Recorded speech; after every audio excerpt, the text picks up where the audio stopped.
কাল শুরু হচ্ছে অমর একুশে বইমেলা। সেই বইমেলার সার্বিক নিরাপত্তা নিয়ে সাংবাদিকদের ব্রিফ করছেন ডিএমপি কমিশনার শেখ মোহাম্মদ সাজ্জাদ আলী। আমরা সরাসরি চলে যাচ্ছি সেখানে। লোকেরা সার্বক্ষণিকভাবে তথ্য সংগ্রহ এবং নিরাপত্তা ব্যবস্থায় আমাদেরকে সাহায্য সহযোগিতা করবে। মেটাল ডিটেক্টর, আর্থওয়ে, ম্যানুয়ালি মানুষের দেহ তল্লাশি এগুলো চলবে। কোনোরূপ বিস্ফোরক দ্রব্য, দাহ্য পদার্থ, মাদক যাতে প্রবেশ না করে তাদের জন্য আমাদের ব্যাপক তল্লাশি থাকবে। ডগ স্কোয়াডও কাজ করবে।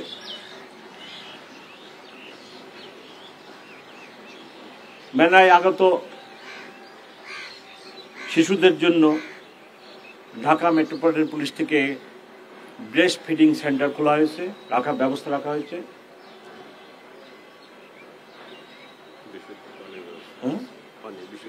বিশুদ্ধ পানির ব্যবস্থা করা হয়েছে।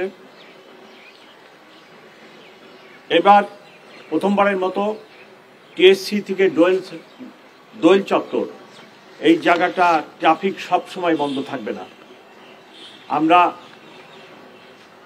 মানুষের দর্শনার্থীদের উপস্থিতির উপর নির্ভর করে কখনো এই জায়গাটা ট্রাফিকিং এর জন্য খোলা রাখবো, কখনো বন্ধ রাখবো।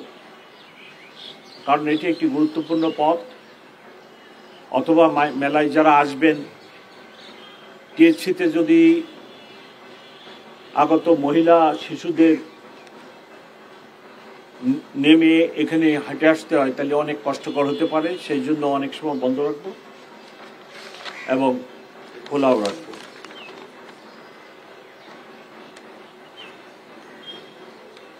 ঢাকা বিশ্ববিদ্যালয়ের আশপাশ এলাকায়, মেলার আশপাশ এলাকায় আমরা নিরাপত্তা ব্যবস্থা জোরদার করব।